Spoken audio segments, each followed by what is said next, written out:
Finished as part of our consultancy process that we do in the early stages of our pre-construction phase. So part of this is making sure that we're getting everything right and we're planning everything out in the initial early stages. So I've just finished a meeting with another set of clients and the pool guys that are going to be doing a pool for a set of clients that we're doing some retaining wall and decking for. So it is quite a large job.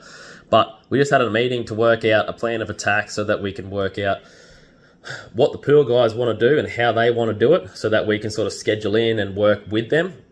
So we come to the agreement that the pool guys would want to come in after us and we would get all the retaining walls in and then they would sort of work their way out from there. So the site is a bit tight for access. It is a little bit hard to get to. So it was super important just for us to make sure that we're collaborating as a team, not just with the clients, but the pool guys as well. So things like this, I find in the pre-construction early stages, if this isn't done and you build it or whoever's doing your job is just quoting off a set of plans, I've found that in the past that all this stuff kind of doesn't get thought about until the job starts and kicks off, and then all of a sudden it can add big delays. It can also add extra costs. So in that one meeting, we've managed to sort of unpack what are we doing with plumbing, and the clients decided that, hey, maybe we're looking at putting an extra toilet and stuff at the back of the pool room later on. So this stuff is really good to know because we can factor all this stuff in before we go to contract, before we start pricing everything, or after we start pricing everything, before we start the job.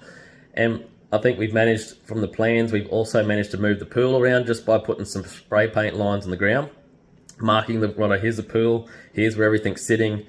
And like, you know, quite often I find, even when the client said to me, they said, look, I didn't think the pool was actually going to be that big.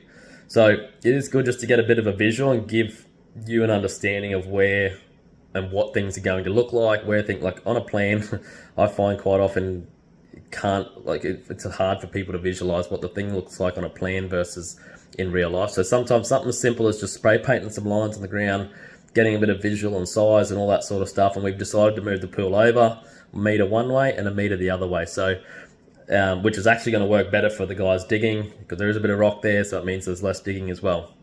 So this is something I find important to do with the pre-construction side of things, because not doing this stuff and not spending the time in this stage is when I've found that, you know, from the past that we used to do it without going with the effort of doing all this stuff, is that you end up with issues, things get forgotten, things haven't been planned out properly, and you can end up with delays and all that sort of stuff. So it does take longer in the initial beginning, but it gives you a much smoother building experience. You know what you're getting, you know what things are going to cost as well. So yeah, hope this is helpful. Any questions, just chuck them in the comments section below.